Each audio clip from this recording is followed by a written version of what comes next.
Hey everybody, नमस्कार सभी को। कौशिक ऑनलाइन क्लासेस में आप सभी का स्वागत है। तो आज की वीडियो में हम करने जा रहे हैं हमारी क्लास 9 की साइंस की एनसीईआरटी बुक के चैप्टर 3 एटम्स एंड मॉलिक्यूल्स का पार्ट 2। पार्ट 1 हमने कंप्लीट कर लिया है, तो आज की वीडियो में हम पार्ट 2 करने जा रहे हैं, जिसमें हमारा टॉपिक है एटॉमिक मास। एटॉमिक मास क्या होता है? जैसा कि इसके नाम से ही सजेस्ट हो रहा है, atomic mass, mass of an atom, किसी एटम का मास।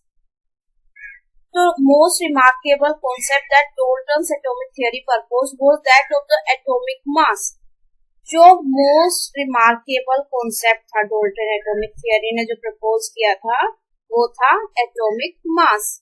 According to him each element had a characteristics atomic mass. इसके अकॉर्डिंग, इस थियरी के अकॉर्डिंग क्या था, डाल्टन के अकॉर्डिंग क्या था कि हर एक एलिमेंट के पास उसका एक कुछ खास एटॉमिक मास होता है, कुछ स्पेसिफिक एटॉमिक मास होता है। अब जैसे इस थियरी ने लॉ ऑफ कांस्टेंट प्रोपोर्शन को इतनी अच्छी तरीके से एक्सप्लेन किया था कि साइंटिस्ट और क्यूरियस थे एटम्स के बारे में और जानने के लिए, एटम के मास के बारे में जानने के लिए। अब जो नेक्स्ट टॉपिक है साइंटिस्ट के माइंड में आया था एटम को जानने का, वो कौन सा था? एटॉमिक मास। लेकिन जो इंडिविजुअल एटम का मास कैलकुलेट करना बहुत ही डिफिकल्ट टास्क था, क्योंकि हमें पता है जो इंडिविजुअल एटम होता है वो इतना स्मॉल होता है कि हम उनको नॉर्मल माइक्रोस्कोप से भी नहीं देख पाते। तो इसका मास कैलकुलेट करना कैसे पॉसिबल हो सकता है? तो इसको कैसे कैलकुलेट किया गया है? इसको रिलेटिव एटॉमिक मास के द्वारा डिटरमाइन किया गया है using the law of chemical combination and the compound form. मतलब इसका मास कैलकुलेट कैसे किया गया? फिर रिलेटिव एटॉमिक मास के द्वारा। रिलेटिव एटॉमिक मास क्या है? मतलब इसका रिलेटिव एटॉमिक मास ही कैलकुलेट किया गया। वो क्या होता है? किसी दूसरे ऑब्जेक्ट से रिलेट करके मास को कैलकुलेट करना। जैसे हम पहले, आजकल तो डिजिटल मशीन आ गई है जिसपे हम किसी भी ऑब्जेक्ट को रखते हैं और वो बता देता है ये 1 kg है, 2 kg है, 3 kg है, जितना भी उसका मास होता है वो बता देती है मशीन। लेकिन पहले के टाइम में क्या होता था, आजकल भी कहीं कहीं यूज किया जाता है, एक तराजू होता था जिसमें हम एक साइड क्या रखते थे, एक साइड हम वेट रखते थे 1 kg, 500 ग्राम या 2 kg, इस तरह के वेट रखते थे, और दूसरी तरफ जो सामान हमें खरीदना होता है उसको रख के उसका वेट मेजर करते थे। तो इस तरीके के मास को, जहां एक ऑब्जेक्ट का दूसरे ऑब्जेक्ट से रिलेट करके मास कैलकुलेट किया जाए, उसको रिलेटिव मास बोलते हैं। और एटम का हो गया तो रिलेटिव एटॉमिक मास। तो एटम्स का रिलेटिव एटॉमिक मास कैलकुलेट किया गया था। एक एग्जाम्पल की मदद से हम समझते हैं, जैसे कार्बन मोनोऑक्साइड है। कार्बन मोनोऑक्साइड किस किस से मिलके बना हुआ है? कार्बन से और ऑक्सीजन से मिलके बना हुआ है, जिसमें कार्बन कितना यूज किया गया है? 3 ग्राम यूज किया गया है, और ऑक्सीजन कितना यूज किया गया है? 4 ग्राम ऑक्सीजन यूज किया गया है। मतलब अगर हमें कार्बन मोनोऑक्साइड बनाना है तो हमें 3 ग्राम कार्बन लेना होगा और 4 ग्राम ऑक्सीजन लेना होगा। दूसरे वर्ड्स में कहें तो जो कार्बन होगा वो 4/3 times its mass of oxygen के साथ कंबाइन होकर कार्बन मोनोऑक्साइड बनाएगा। अगर हम एटॉमिक मास यूनिट को डिफाइन करते हैं, देखो जैसे हम मास को अगर मेजर करते हैं तो उसके लिए यूनिट होती है। हर ऑब्जेक्ट को मेजर करने के लिए, कैलकुलेट करने के लिए कुछ यूनिट्स दी जाती है। जैसे किलोग्राम में हम वेट को मेजर करते हैं, मीटर में हम लेंथ को मेजर करते हैं। ऐसे ही अगर हमें एटम का मास मेजर करना है तो मास से आपको किलोग्राम यूनिट याद आती है, लेकिन एटम इतना छोटा होता है कि किलोग्राम, ग्राम, मिलीग्राम, सेंटीग्राम, किसी भी यूनिट में हम उसके मास को मेजर नहीं कर सकते। तो उसके लिए एक स्पेसिफिक यूनिट है एटॉमिक मास यूनिट। इनके लिए, एटम के मास के लिए एक स्पेसिफिक यूनिट यूज की गई जिसको हम AMU बोलते हैं, और ये क्या होती है? Atomic mass unit. बाद में इसको आईयूपीएक रिकमेंडेशंस के अकॉर्डिंग इसको यू में चेंज कर दिया गया। अब हम इसको खाली यू लिखते हैं। यू का मतलब क्या है? यूनिफाइड मास। तो एटम का मास कैलकुलेट करने से पहले उसकी यूनिट हमें पता होना जरूरी है। एटम का मास, जो एलिमेंट्स या कंपाउंड्स के जो भी एटम्स होते हैं उनको किस यूनिट में मेजर किया जाता है, उनके मास को पहले AMU से किया जाता है, लेकिन U से किया जाता है। जैसे किसी एटम का मास 12 है तो हम उसको क्या लिखेंगे, 12U, 12U। किसी का 10 है तो 10U।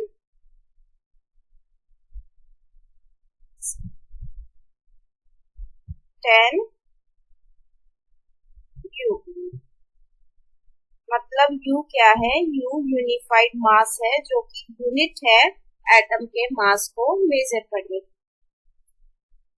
तो इसमें क्या था, हमें यूनिट तो मिल गई, अब हमें ये देखना था जो हमें मेजर करना है किसी भी एटम का मास, उसको किसके साथ रिलेट करें, क्योंकि हमारे पास कोई ऐसा वेट तो था नहीं जिसमें हम किसी भी एलिमेंट के एटम्स के मास को मेजर कर पाए।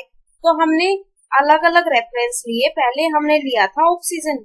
ऑक्सीजन का हमने क्या कंसीडर किया था, while searching for various atomic mass unit, scientist initially took 1/16 of the mass of an atom of naturally occurring oxygen as a unit। उन्होंने क्या कहा, जो हम किसी का भी मास मेजर करेंगे, किसी भी एटम का अगर मास मेजर करेंगे, उसको किसके बराबर रखेंगे, 1/16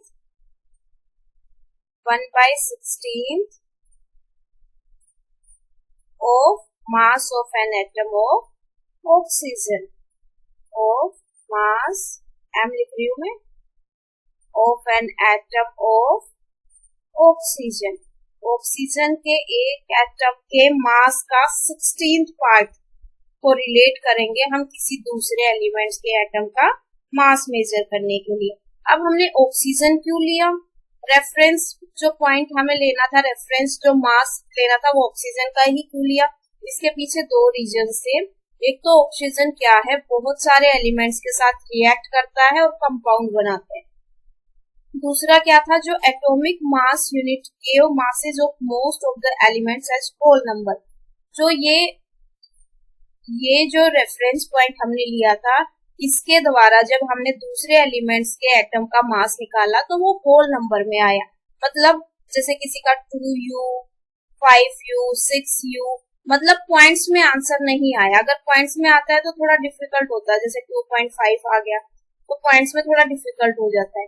तो एक तो ऑक्सीजन का क्या था, रिएक्टिव है और बहुत सारे एलिमेंट्स के साथ रिएक्ट करके कंपाउंड बनाता है। और दूसरा रीजन क्या था कि जब इसको हम रेफरेंस पॉइंट लेते हैं तो जो दूसरे एलिमेंट्स के एटम का मास आता है वो होल नंबर में आता है।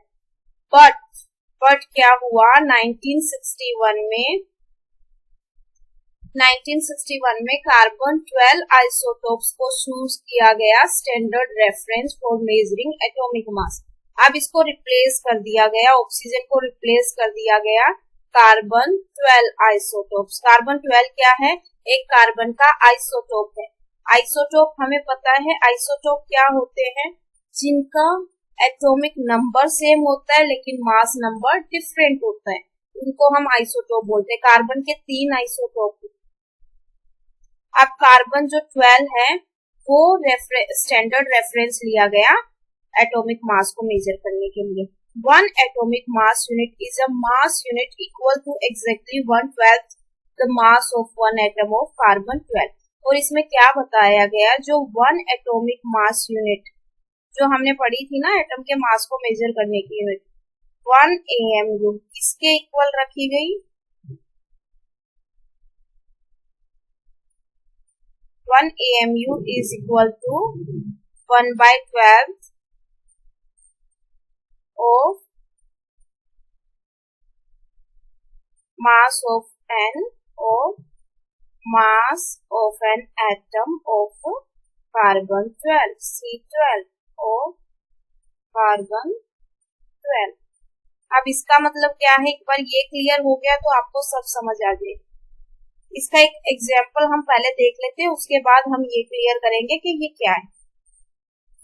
एक हमारे साथ एक एग्जाम्पल शेयर किया गया है कि कोई फ्रूट सेलर फ्रूट बेच रहा है, उसके पास कोई स्टैंडर्ड वेट नहीं है, तो वो क्या करता है, वो एक वाटरमेलन रखता है। ये वाटरमेलन है, इसको रखता है और कहता है इसका जो मास है, this has a mass equal to 12 units, 12 watermelon units और 12 फ्रूट मास यूनिट।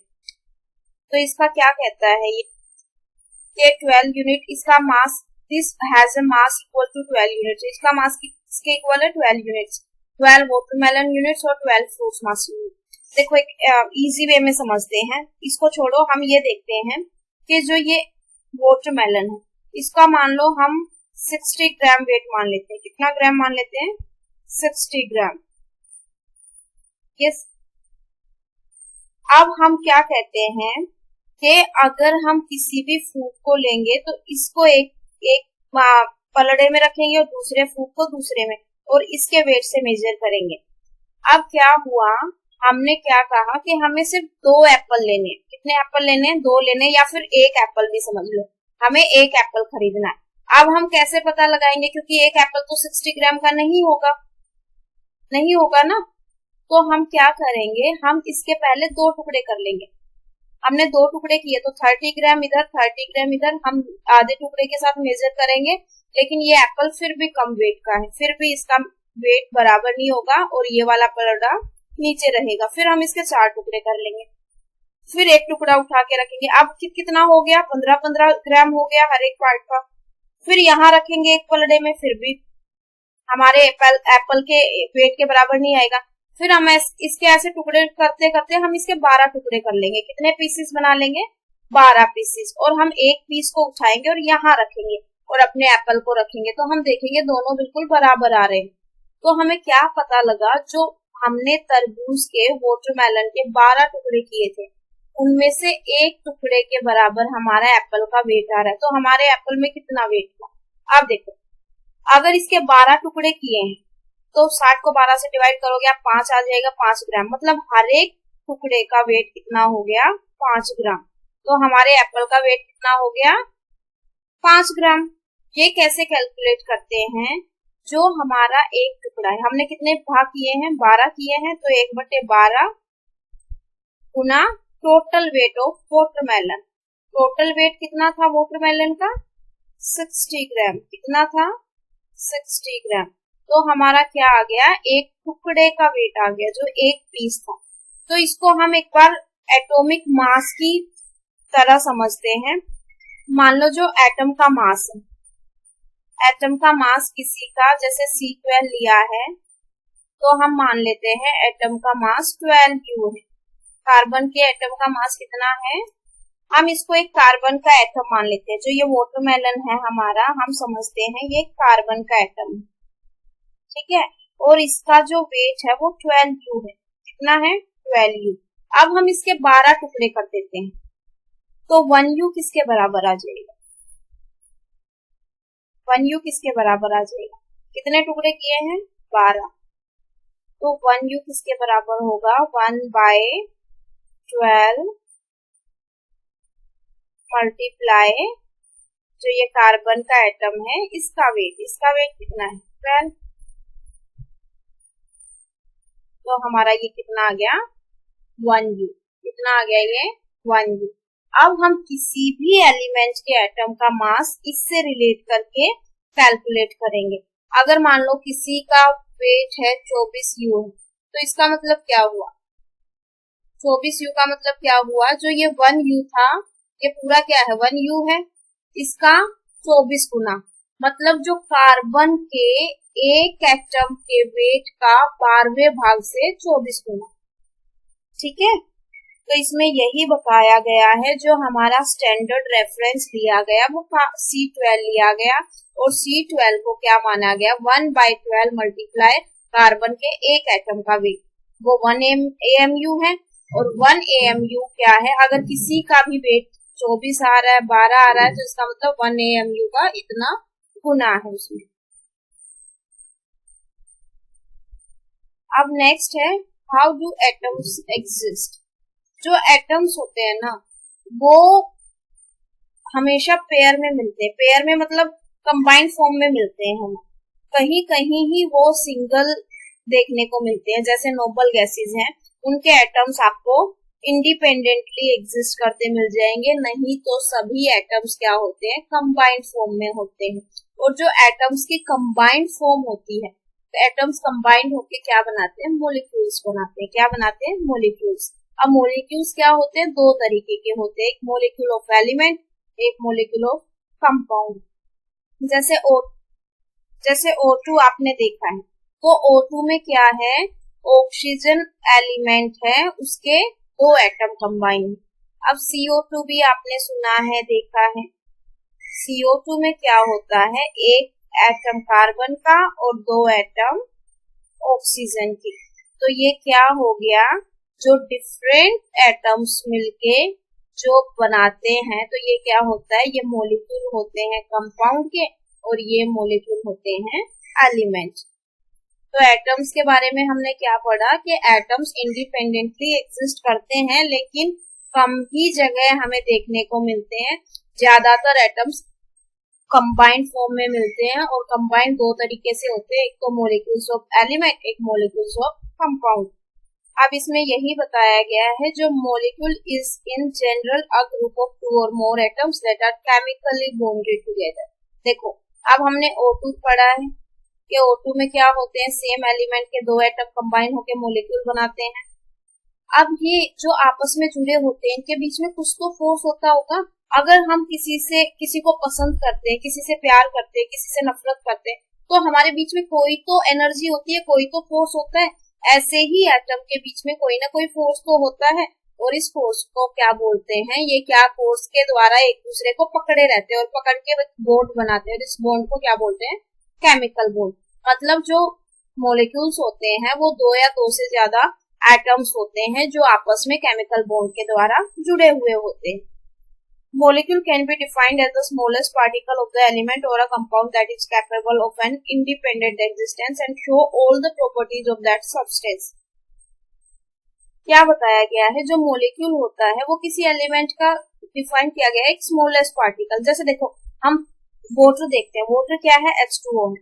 अगर हम समुद्र का पानी देखें तो हमें क्या है, एक बहुत ज्यादा मात्रा में पानी होता है समुद्र में, हमें पता है। अगर हम उसका एक मोलिक्यूल उठा ले, मतलब हमने H2O उठा लिया, अब हम इसकी प्रॉपर्टीज देखेंगे। जो इसकी प्रॉपर्टीज होंगी वही सेम पूरे समुद्र के पानी की प्रॉपर्टीज होंगी, क्योंकि ये समुद्र का पानी ही हमने उठाया थोड़ा सा, है ना। तो ये क्या कह रहा है, जो ये इंडिपेंडेंट एग्जिस्ट करता है, मतलब आपने समुद्र के पानी में आपको बहुत सारे H2O मिलेंगे ना। अब किसी भी H2O की अगर आप प्रॉपर्टीज देखोगे तो क्या होंगी, ये प्रॉपर्टीज सेम होंगी पूरे समुद्र के पानी की। तो ये क्या दिखा रहा है कि ये सभी प्रॉपर्टीज दिखाता है उस सब्सटेंस की, अकेला मॉलिक्यूल। अगर इसी छोटे से मॉलिक्यूल को हम उठा के देखें तो ये सभी प्रॉपर्टीज दिखाएंगे पूरे बड़े सब्सटेंस की। अब ये आ गया molecules of elements. Molecules of elements क्या होता है, जब सेम एलिमेंट के एटम्स आपस में जुड़ते हैं तो क्या हो जाते हैं, मॉलिक्यूल्स ऑफ एलिमेंट। जैसे जो ये है नोबल गैसेस, अभी मैंने बताई थी, ये क्या है, इनमें एटम्स मतलब क्या है, इंडिपेंडेंटली एग्जिस्ट करते हैं, ये कंबाइंड फॉर्म में नहीं होते हैं। Molecules of many elements such as argon, helium etcetera are made up of only one atom of that element, but this is not the case with most of the non matter. For example, a molecule of oxygen consists of two atoms of oxygen and things known as diatomic molecule. अब हम oxygen में देखते हैं O2 होता है, same element के दो atoms combine है, कौन सी बॉन्ड से, केमिकल बॉन्ड से। तो इनको जब दो एटम होते हैं कंबाइन तो उनको बोलते हैं डायएटोमिक। क्या बोलते हैं, डायएटोमिक। अगर तीन ऑक्सीजन के एटम्स कंबाइन करके एक मॉलिक्यूल बना रहे हैं दो की बजाय, तो हम O3 मिलता है, और O3 को क्या बोलेंगे, ट्राई एटोमिक। और जो ये एटम्स होते हैं किसी भी मॉलिक्यूल्स में, इनको हम क्या बोलते हैं, एटोमिसिटी बोलते हैं। एटोमिसिटी क्या होते हैं, किसी भी मॉलिक्यूल्स में नंबर ऑफ एटम्स कितने प्रेजेंट है वो उनकी एटोमिसिटी होता है। जैसे S6 होता है, S6 की एटोमिसिटी क्या होगी, 6 हो गई, और ये हमेशा राइट साइड में नीचे की तरफ मेंशन होती है। एटोमिसिटी ऑफ सम एलिमेंट्स, यहाँ कुछ एलिमेंट्स की एटोमिसिटी दी गई है। आर्गन मोनोएटॉमिक होता है क्योंकि ये इंडिपेंडेंटली एग्जिस्ट करते हैं इसके एटम। हीलियम भी मोनोएटॉमिक होता है। ऑक्सीजन डायएटॉमिक होता है। Hydrogen diatomic, nitrogen diatomic, chlorine diatomic, phosphorus tetratomic, sulphur polyatomic. अब हम पढ़ते हैं मॉलिक्यूल्स ऑफ कंपाउंड्स। हमने अभी पहले मैंने बताया है अगर डिफरेंट एलिमेंट्स के एटम आपस में कंबाइन होते हैं तो वो क्या बनाते हैं वो मॉलिक्यूल्स ऑफ कंपाउंड। जैसे CO2 में क्या है, जब C और O2 कंबाइन होकर CO2 बनाते हैं तो ये क्या हो गया मॉलिक्यूल्स ऑफ कंपाउंड, क्योंकि इसमें कार्बन और ऑक्सीजन दो डिफरेंट एलिमेंट्स के एटम्स इकट्ठा होकर मॉलिक्यूल्स बना रहे। तो सिंपल है मॉलिक्यूल्स ऑफ एलिमेंट जब सेम एलिमेंट्स के एटम इकट्ठे होते हैं, मॉलिक्यूल्स ऑफ कंपाउंड जब डिफरेंट एलिमेंट्स के एटम्स इकट्ठा होके कोई कंपाउंड बनाते हैं। और एक चीज हमें क्या ध्यान रखनी है, जब भी डिफरेंट एलिमेंट्स के एटम इकट्ठा होके कोई कंपाउंड बना रहे हैं तो जो ये एलिमेंट्स कंबाइंड हुए हैं ये हमेशा फिक्स्ड रेशियो में कंबाइन होंगे। जो हमने लॉ ऑफ कांस्टेंट प्रोपोर्शन पढ़ा था उसे यहाँ नहीं भूलना है। कोई भी एटम्स किसी अलग अलग एलिमेंट्स के कंबाइन होंगे कंपाउंड बनाने के लिए तो वो हमेशा फिक्स्ड अमाउंट में कंबाइन होंगे। अब नेक्स्ट टॉपिक है व्हाट इज एन आयन। हमने एटम पढ़ लिया, मॉलिक्यूल्स पढ़ लिए, एलिमेंट्स पढ़ लिए, कंपाउंड पढ़ लिए। अब बारी आती है आयन क्या है। अब आयन क्या है, आयन क्या होते हैं? Compounds composed of metals and non metals contain charged species. जो मेटल्स और नॉन मेटल्स होते हैं उनमें कुछ चार्ज स्पीसीज होती हैं और इन्हीं चार्ज स्पीसीज को हम क्या बोलते हैं, आयन्स बोलते हैं। देखो अगर मान लो कोई, हम समझते हैं कोई एलिमेंट है Na, ये एक एलिमेंट है। अब ये क्या करता है, इसके पास हमने अभी तक क्या पढ़ा है, इस चैप्टर में हम पढ़ रहे हैं कि atom is the smallest particle. Atom सबसे स्मॉलेस्ट पार्टिकल है, उसको वो डिविजिबल नहीं है, उसको डिवाइड नहीं किया जा सकता। लेकिन आगे हम देखेंगे कि एटम स्मॉलेस्ट पार्टिकल नहीं है, एटम को भी डिवाइड किया जा सकता है। एटम के अंदर भी इलेक्ट्रॉन, प्रोटॉन, न्यूट्रॉन पाए जाते हैं। वो कैसे होते हैं, जबकि जैसे हम Na का एग्जांपल लेते हैं। Na क्या करता है, Na एक एलिमेंट है। अब ये क्या कहता है, ये कहता है कि मेरे पास ना इलेक्ट्रॉन ज्यादा है, मैं अपना एक इलेक्ट्रॉन डोनेट कर रहा हूँ। इलेक्ट्रॉन और प्रोटॉन नंबर्स में इक्वल होते हैं। Na का जितना एटॉमिक नंबर होता है उतने ही इलेक्ट्रॉन इसके पास होते हैं और उतने ही प्रोटॉन होते हैं। अब इसके पास 11 इलेक्ट्रॉन है और 11 प्रोटॉन है। लेकिन जब ये 11 इलेक्ट्रॉन में से एक इलेक्ट्रॉन किसी को दे देगा, एक इलेक्ट्रॉन ये बाहर निकाल देता है कि मुझे नेगेटिव चार्ज एक बाहर निकालना है, तो इसके पास क्या रह गए, 10 इलेक्ट्रॉन रह गए। और प्रोटॉन कितने रह गए, प्रोटॉन तो 11 ही है क्योंकि इसने प्रोटॉन तो किसी को दिया नहीं है। अब अगर 11 प्रोटॉन है तो इसका मतलब 10 इलेक्ट्रॉन 10 प्रोटॉन को कैंसिल कर देंगे और एक प्रोटॉन एक्स्ट्रा बच जाएगा, इसलिए इसके ऊपर क्या चार्ज आ जाएगा, पॉजिटिव चार्ज आ जाएगा। ऐसे ही दूसरे केस में अगर हम देखते हैं, जैसे Cl है, वो Cl एक इलेक्ट्रॉन को ले लेता है। अभी ये Cl न्यूट्रल है, इसके पास इतने इलेक्ट्रॉन है, इतने ही प्रोटॉन है, तो अपने चार्ज को ये कैंसिल आउट कर रहे हैं, इसलिए ये न्यूट्रल है। अब इसके पास जब ये एक इलेक्ट्रॉन आता है तो ये एक इलेक्ट्रॉन एक्स्ट्रा हो जाता है, जिसको हम ऐसे शो करते हैं। तो ये क्या है, जो प्लस और माइनस चार्ज है ये क्या है, आयंस हैं। और जो प्लस चार्ज आता है जिसके पास प्रोटॉन ज्यादा होते हैं उनको हम कैटायन बोलते हैं, और जो माइनस चार्ज आता है, नेगेटिव है तो चार्ज आता है, उसको हम एनायन बोलते हैं। तो आयन क्या होते हैं, चार्ज स्पीसीज होते हैं, जैसे Na पॉजिटिव, Cl नेगेटिव। ये चार्ज स्पीसीज है जब इनका इलेक्ट्रॉन का भेजना होता है या इलेक्ट्रॉन को एक्सेप्ट करना होता है, जब इन पे चार्ज आता है।